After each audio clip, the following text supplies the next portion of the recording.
Hello दोस्तों, कैसे हैं आप सब लोग। सब ठीक होंगे। आज हम प्रवक्ता हिंदी का जो पहला प्रश्न पत्र है उसका दूसरा प्रैक्टिस सेट करेंगे। पहला प्रैक्टिस सेट इससे पहले किया था हमने, ठीक है। सबसे पहले हमने पहला प्रैक्टिस सेट फर्स्ट पेपर का किया था, फिर पहला प्रैक्टिस सेट सेकंड पेपर का किया था। आज फर्स्ट पेपर का दूसरा प्रैक्टिस सेट करेंगे, ठीक है। आप लास्ट तक देखिए, ठीक है। इसमें होंगे 150 क्वेश्चन जो आपके एग्ज़ाम में आएंगे।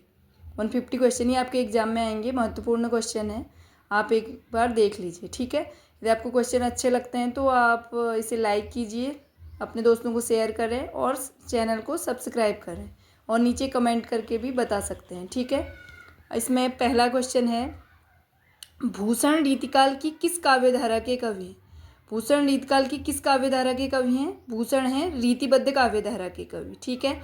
दूसरा क्वेश्चन है, कालिदास हजारा की रचना की। कालिदास हजारा की रचना किसने की। यह की कालिदास ने, ठीक है। अगला प्रश्न है, सुजान सागर के लेखक हैं। कौन है सुजान सागर के लेखक। वह हैं घनानंद, ठीक है। इसमें हर एक क्वेश्चन में आपको 4 ऑप्शन मिलेंगे, उसमें से एक सही होगा। तो आप जो 3 ऑप्शन है, आप चारों ऑप्शनों को देखिए, ठीक है।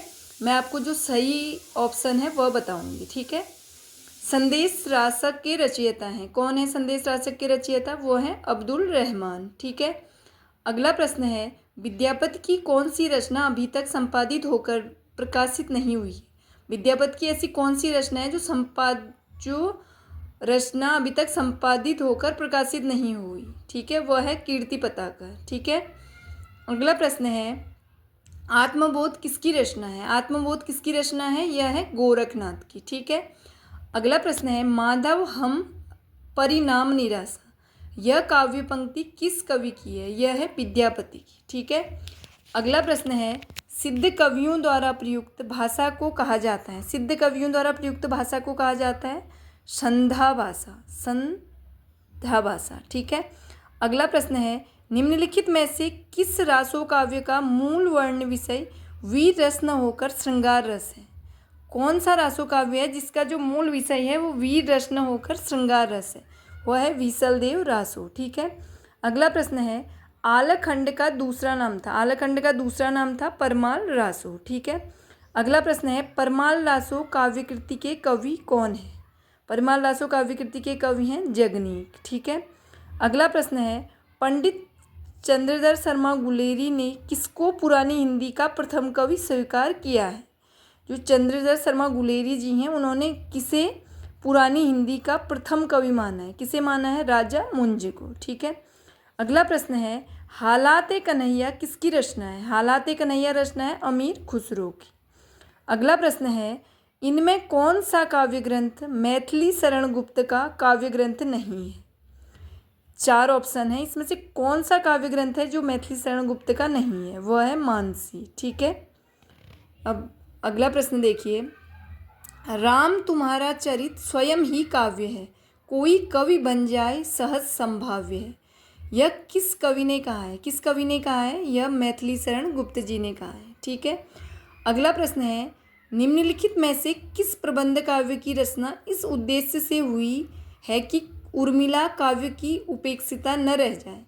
कौन सा प्रबंध काव्य है जिसकी रचना इसलिए हुई क्योंकि जो उर्मिला है वह काव्य की उपेक्षिता न रह जाए। वह है आपका प्रबंध काव्य है साकेत, ठीक है। अगला प्रश्न है, हिंदी के व्याकरण की शुद्धता और भाषा की सफाई का प्रवर्तक किसे माना जाता है। किसे माना जाता है। यह महावीर प्रसाद द्विवेदी जी को, ठीक है। अगला प्रश्न है, एकांतवासी योगी के रचयिता कौन है। कौन है एकांतवासी योगी के रचयिता। वो है श्रीधर पाठक, ठीक है। अगला प्रश्न है, द्विवेदी युग में समस्या पूर्ति का केंद्र था। कहाँ था द्विवेदी युग में समस्या पूर्ति का केंद्र। वह था कानपुर में, ठीक है। अगला प्रश्न है, कवि सम्राट की उपाधि किसे दी गई थी। किसे दी गई थी कवि सम्राट की उपाधि। अयोध्या सिंह उपाध्याय हरिऔध को, ठीक है। अगला प्रश्न है, गोल्ड स्मिथ कृत हर्मिट तथा डेजर्टेड विलेज का हिंदी अनुवाद किसने किया। किसने किया था। यह किया था श्रीधर पाठक ने, ठीक है। अगला प्रश्न है, हिंदी में स्वच्छंदता शब्द का सर्वप्रथम प्रयोग किसने किया। हिंदी में स्वच्छंदता शब्द का पहला प्रयोग किया था सर्वप्रथम मुकुटधर पांडे ने, ठीक है। अगला प्रश्न है, किस साहित्यकार ने राष्ट्र मातृभूमि को सगुण मूर्ति सर्वेश की कहकर इसकी वंदना की है। किसने की है? यह है मैथिली शरण गुप्त। ठीक है। अगला प्रश्न है, घनानंद की रचना नहीं है।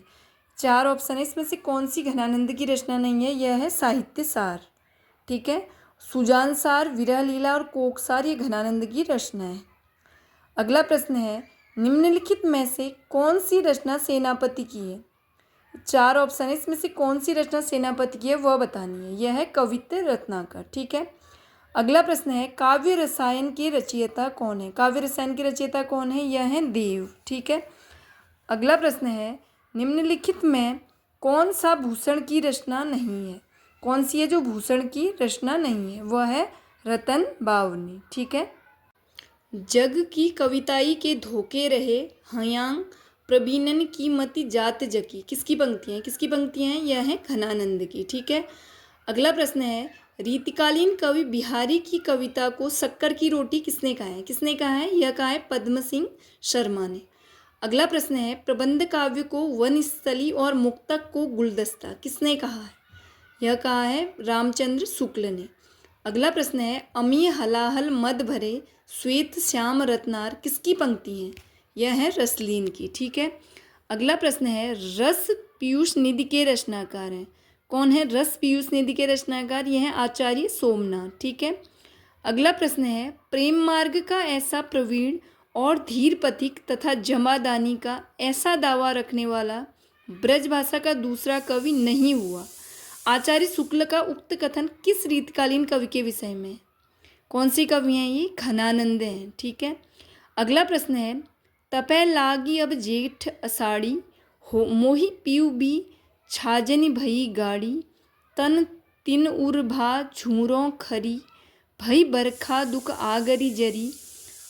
इस पूरे कड़वक में नागमती की विरह दशा के बारे में यह विचार किया किसका है?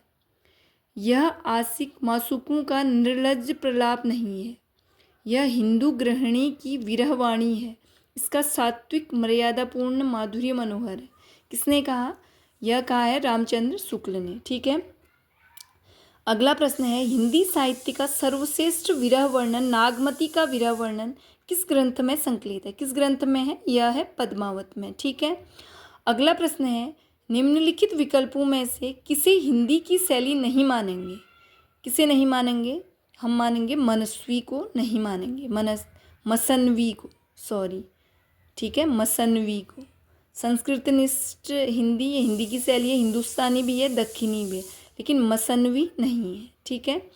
अगला प्रश्न है, निम्नलिखित महाकाव्यों में से कौन सा महाकाव्य मलिक मोहम्मद जैसी द्वारा लिखा गया है? कौन सा है? वह है पद्मावत। ठीक है। अगला प्रश्न है, कौन सी रचना जैसी की नहीं है? कौन सी रचना नहीं है? चित्ररेखा, अखरावट, कहरानामा और छिताई वार्ता। छिताई वार्ता जैसी की रचना नहीं है। अगला प्रश्न, मुल्ला दाऊद 1370 ईस्वी की अवधी भाषा की पहली कृति कौन सी है? मुल्ला दाऊद की अवधी भाषा की पहली कृति कौन सी है? कौन सी है? यह है चंदायन या लोर कहा। ठीक है। अगला प्रश्न है, तन चितूर मन राजा कीना ही सिंगल बुद्धि पद्मिनी चीना पंक्तियाँ किस ग्रंथ की हैं? ये पंक्तियाँ हैं पद्मावत की। ठीक है। अगला प्रश्न है, मलिक मोहम्मद जैसी ने आखिरी कलाम में किस बादशाह की प्रशंसा की है?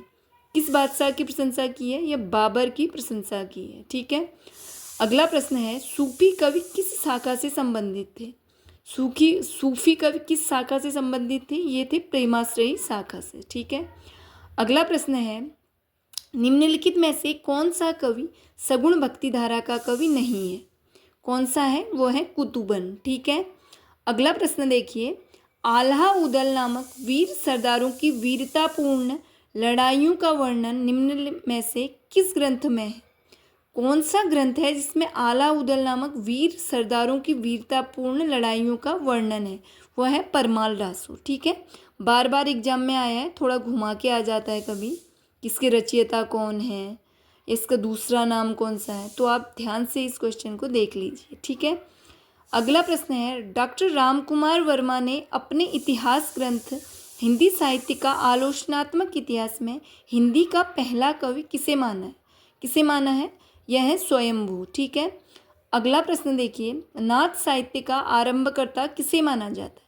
नाथ साहित्य का आरंभकर्ता किसे माना जाता है? यह है गोरखनाथ। अब अगला प्रश्न देखिए, हिंदी का प्रथम महाकाव्य किसे माना गया है? हिंदी का प्रथम महाकाव्य माना गया है पृथ्वीराज रासो को। अगला प्रश्न, प्रत्येक देश का साहित्य वहाँ की जनता की चित्तवृत्ति का संचित प्रतिबिंब होता है। यह किसका कथन है? यह कथन है आचार्य रामचंद्र शुक्ल का। ठीक है। अगला प्रश्न है, गोरी सोवे सेज पर मुख पर डारे केस पंक्ति किसके द्वारा रचित है? यह पंक्ति है अमीर खुसरो द्वारा रचित। अगला प्रश्न, आदिकाल के किस कवि ने खड़ी बोली में रचना की है? आदिकाल का कौन सा कवि है जिसने खड़ी बोली में रचना की है? वह है अमीर खुसरो। अगला प्रश्न है, विद्यापति किसके दरबारी कवि थे? जो कवि विद्यापति हैं वो किसके दरबारी कवि थे? ये कीर्ति सिंह नामक राजा के दरबारी कवि थे। ठीक है। अगला प्रश्न है, कौन सिद्धों तथा नाथों की सूची में उभयनिष्ठ? दोनों ऐसा कवि है जो सिद्धों की सूची में भी है और नाथों में भी गिना जाता है, वह है सरहपाद। ठीक है। अगला क्वेश्चन देखिए, आल्हा खंड नाम से प्रसिद्ध रचना कौन सी है? कौन सी रचना है जो आल्हा खंड नाम से प्रसिद्ध है? वह है परमाल रासो। ठीक है। अगला प्रश्न है, वे धर्म में विशिष्टाद्वैतवादी, विचारों में गांधीवादी और साहित्य में अभिधावादी हैं। यह कथन मैथिली शरण गुप्त के विषय में किसने कहा है? किसने कहा है? यह कहा डॉक्टर बच्चन सिंह ने। ठीक है। अगला प्रश्न है, कृषक क्रंदन इनमें से किसकी काव्यकृति है? किसकी काव्यकृति है कृषक क्रंदन? यह है गया प्रसाद शुक्ल स्नेही की। ठीक है। अगला प्रश्न है, निम्नलिखित कृतियों को उनके प्रकाशन वर्ष के अनुसार आरोही क्रम में व्यक्त करने वाली श्रेणी है। आरोही का अर्थ है सबसे पहले, फिर उसके बाद, फिर उसके बाद, उसके बाद जो है अवरोही मतलब सबसे बाद में आया, फिर सबसे अवरोही मतलब सबसे बड़ा, फिर छोटा, फिर छोटा, फिर छोटा। आरोही मतलब सबसे छोटा, फिर वहाँ से ऊपर को। ठीक है। सबसे पहले हुआ भारत भारती, उसके बाद साकेत, उसके बाद यशोधरा और उसके बाद जय भारत। ठीक है। अगला प्रश्न है, निम्नलिखित में से किस कवि का उपनाम हितैषी है? कौन सा कवि है जिनका उपनाम हितैषी है? वह है जगदम्बा प्रसाद। ठीक है। अगला प्रश्न है, हम राज्य लिए मरते हैं, सच्चा राज्य परंतु हमारे कृषक ही करते हैं। इस प्रसंग में उर्मिला का कौन सा विचार सही नहीं है? इसमें राज्य सुख भाग्यशाली लोगों को प्राप्त होता है, यह विचार सही नहीं है। ठीक है। ऐसा नहीं कहा है उर्मिला में। ठीक, उर्मिला ने। ठीक है।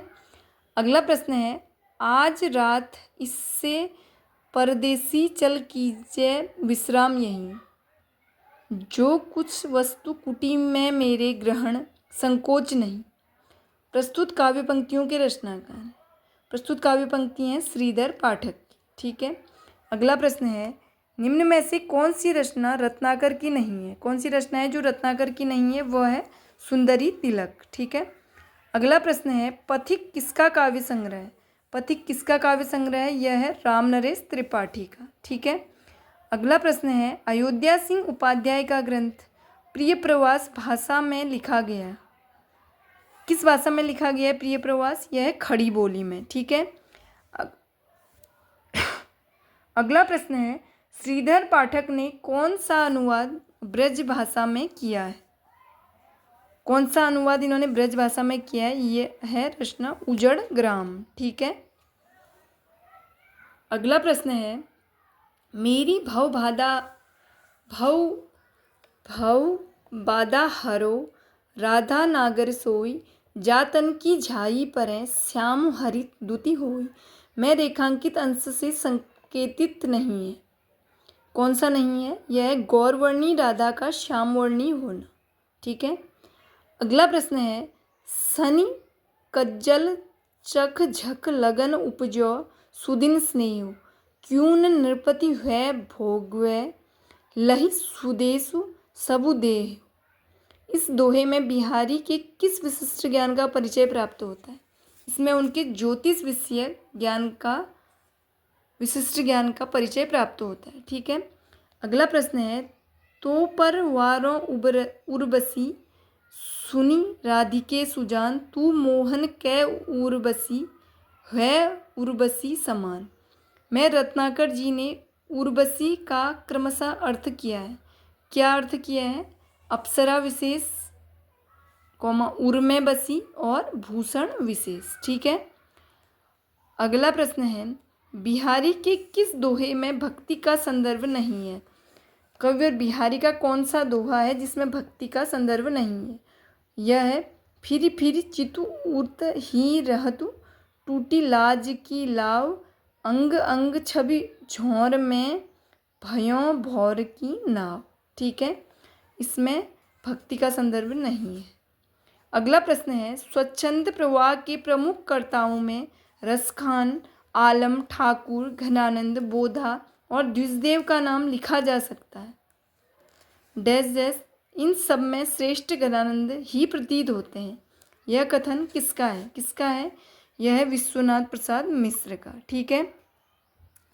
अगला प्रश्न है, मीत सुजान अनीत करो जिन, हा न हुजिए मोही अमोही, डीठी को और कहूँ नहीं ठौर, फिरी द्रग रावरे रूप की दोही, एक बिसास की टेक गहे, लगी आस रहे बसी प्राण बटोही, हों घन आनंद जीवन मूल, दई हित प्यासनी मारत मोही। उक्त सवैये के संदर्भ में किस विकल्प में विरोधी भाव नहीं है? इसमें डीठी और ठौर में विरोधी भाव नहीं है। ठीक है। अगला प्रश्न है, निम्न में से कौन सा ग्रंथ केशव का नहीं है? केशवदास का कौन सा ग्रंथ नहीं है? रतन बामनी इनका है, विज्ञान गीता भी इन्हीं का है, जहांगीर जस चंद्रिका भी है, लेकिन भाषा भूषण केशव का ग्रंथ नहीं है। ठीक है। अगला प्रश्न देखिए, रीतिकाल के कौन से प्रसिद्ध कवि भारतेंदु के पिता थे? रीतिकाल के कौन से प्रसिद्ध कवि हैं जो भारतेंदु के पिता थे? वह हैं गोपाल चंद्र गिरिधर दास। ठीक है। अगला प्रश्न देखिए, कवित्र रत्नाकर में कितने अध्याय हैं? कवित्र रत्नाकर में 5 अध्याय हैं। ठीक है। अगला प्रश्न है, बिहारी सतसई में कितने दोहे हैं? जो बिहारी की एकमात्र रचना है बिहारी सतसई, उसमें है 713। ठीक है, 713 दोहे हैं। ठीक है। अगला प्रश्न है, कबीर ने आलोचक, सुधारक, पथ प्रदर्शक व समन्वयकर्ता के रूप में किन विषयों का उल्लेख किया है? कौन से विषय हैं? देखिए, चेतावनी, कुसंग, माया, कनक, कामिनी और कपट। ठीक है, इन विषयों का उल्लेख किया है। अगला प्रश्न, किस समीक्षक ने कहा, शब्दों के जोड़ तोड़ में चमत्कार लाने के फेर में पढ़ना कबीर की प्रवृत्ति के प्रतिकूल था? किसने कहा है? यह कहा है डॉक्टर श्याम सुंदर दास ने। ठीक है। अगला प्रश्न है, मन मेरा सुई तन मेरा धागा, काव्य पंक्ति किस संत कवि की है? किसने कहा है? यह कहा है नामदेव ने। ठीक है। अगला प्रश्न है, गहना एक कनक ते, गहना तामे भाव न दूजा, कहन सुनन को दुई करी थापे, यक निजाज यक पूजा। उपर्युक्त काव्य पंक्तियों के रचनाकार हैं, यह है कबीर। ठीक है। अगला प्रश्न है, रामचंद्र शुक्ल के अनुसार आदि गुरु ग्रंथ साहिब में रैदास के कितने पद संग्रहित हैं? जो आदि गुरु ग्रंथ साहिब है उसमें रैदास के कितने पद संग्रहित हैं? वो हैं 40। ठीक है। अगला प्रश्न है, मैं कहता हूँ आँखिन देखी, तू कहता कागज की लेखी। इस काव्य पंक्ति का आशय है, इसमें है कि स्वानुभव, अपना अनुभव शास्त्रीय ज्ञान से बड़ा है। ठीक है। मैं कहता हूँ आँखिन देखी, तू कहता कागज की लेखी। इसका अर्थ है कि जो अपना अनुभव है, स्वानुभव शास्त्रीय ज्ञान से बड़ा है। ठीक है। अगला प्रश्न है, तात्विक दृष्टि से न तो हम इन्हें कबीर को पूरे अद्वैतवादी कह सकते हैं और न एकेश्वरवादी। कबीर से संबंधित यह विचार किसका है? किसका है? यह है रामचंद्र शुक्ल का। अगला प्रश्न है, निम्नलिखित में कवियों को उनके जन्म स्थान के साथ सुमेलित कीजिए। नीचे दिए गए कूट का प्रयोग करते हुए सही उत्तर का चुनिए। ठीक है। इनके जन्म स्थान, गुरु नानक का जन्म स्थान था तलवंडी, ठीक है। दादू दयाल का जन्म स्थान है अहमदाबाद, धर्मदास का है बांधवगढ़ और सुंदरदास का है दौसा, ठीक है।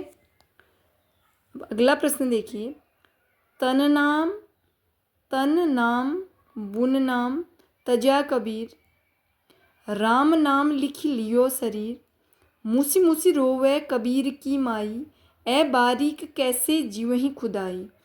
उक्त काव्य पंक्तियों में प्रयुक्त मूसी मूसी का भावार्थ है। क्या है मूसी मूसी का भावार्थ? यह है मन ही मन रोना और सिसक सिसक कर रोना, यह इसका भावार्थ है, ठीक है। अगला प्रश्न देखिए, माई न होती बाप न होते, कर्म न होता काया, हम नहीं होते तुम नहीं होते, कौन कहाँ से आया, चंद न होता सूर्य न होता, पानी पवन मिलाया, शास्त्र न होता वेद न होता, कर्म कहाँ ते लाया। उपर्युक्त काव्य पंक्तियाँ किस कवि की हैं? देख लीजिए, ये काव्य पंक्तियाँ हैं नामदेव की, ठीक है, आ सकती हैं एग्जाम में।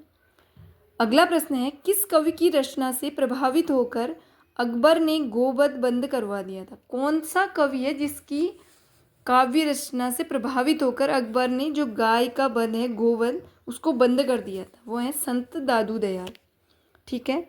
अगला प्रश्न है, चलती चाकी देख के दिया कबीरा रोई, दो पाटन के बीच में साबुत बचानक हुई। इसमें कौन सी शब्द शक्ति प्रयुक्त हो रही है? यह है व्यंजना, ठीक है। अगला प्रश्न है, मनुआ तो दहु दिसी फिरे, यह तो सुमिरन ना है। उक्त काव्यांश किस कवि का है? यह है कबीरदास जी का। अगला प्रश्न है, अंसड़ियाँ झाई पड़ी पंथ निहारी निहारी, जीभड़ियाँ छाला पड़ा राम पुकारी पुकार। इस साखी में निम्न में से किस साधना पद्धति का मुख्य प्रभाव है? कौन सी साधना है इसमें? सूफी साधना का, ठीक है। अगला प्रश्न है, दुल्हनी गावहु मंगलाचार पद में प्रेम का कौन सा रूप है? इसमें प्रेम का दाम्पत्य रूप प्रेम है, ठीक है। ये कबीरदास की रचना है, ठीक है।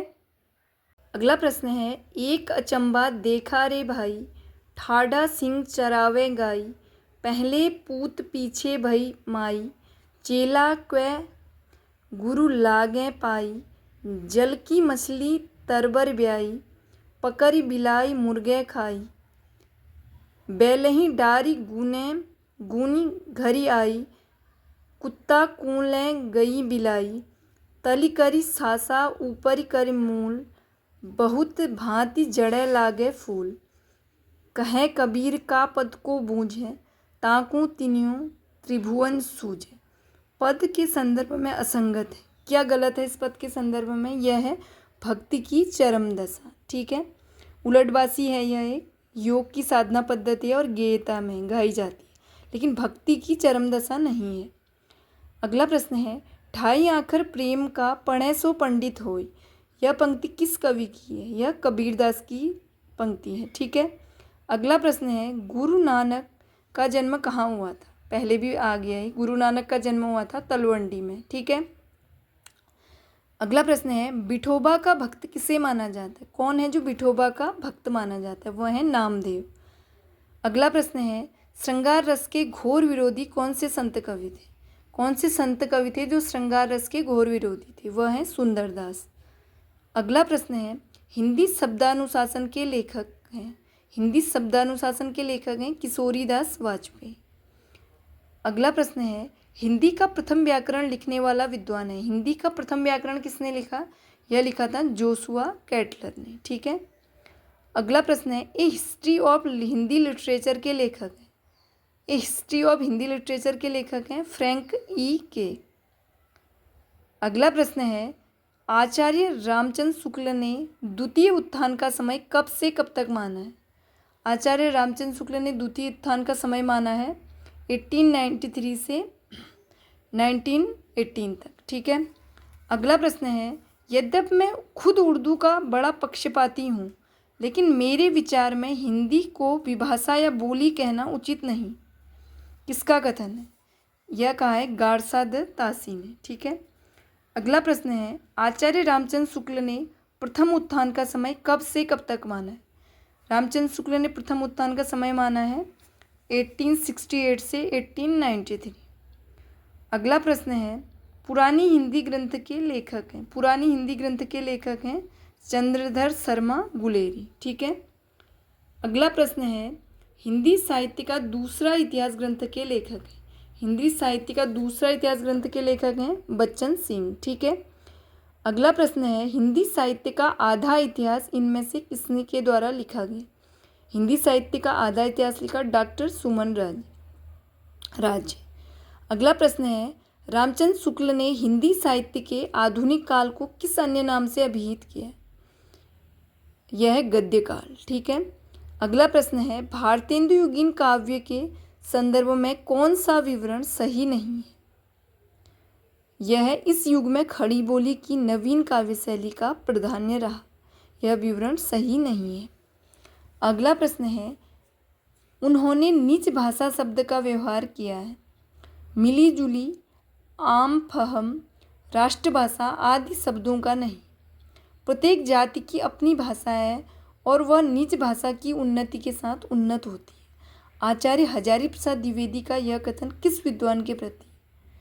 इन्होंने यह कहा भारतेंदु हरिश्चंद्र को। अगला प्रश्न है, भारतेंदु कालीन साहित्य और उनकी प्रवृत्तियों से संबंधित कौन सा कथन सही नहीं है? यह है, राजभक्ति की अपेक्षा राष्ट्रभक्ति को प्राथमिकता देते हुए इस काल के साहित्यकारों ने अंग्रेजी राज्य की सब प्रकार से भर्त्सना की। ठीक है। अगला प्रश्न है, भीतर भीतर सब रस चूसे, हंसी हंसी के तन मन धन मुँह से। यह पंक्ति किस कवि की है? किसकी है? यह है भारतेंदु हरिश्चंद्र। अगला प्रश्न है, निम्नलिखित में से कौन सी रचना ठाकुर जगमोहन सिंह की नहीं है? यह है प्रेम प्रलाप। ठीक है। अगला प्रश्न है, निम्नलिखित कवियों में से भारतेंदु युगीन कौन है? कौन कवि हैं जो इसमें से भारतेंदु युगीन है? वह है बद्री नारायण चौधरी प्रेमघर। ठीक है। अगला प्रश्न है, वे पूर्वी वन की परवाह न करके अपने बैसवारे की ग्राम्य कहावतें और शब्द भी बेधड़क रख दिया करते थे। शुक्ल जी की इन पंक्तियों का संबंध किससे है?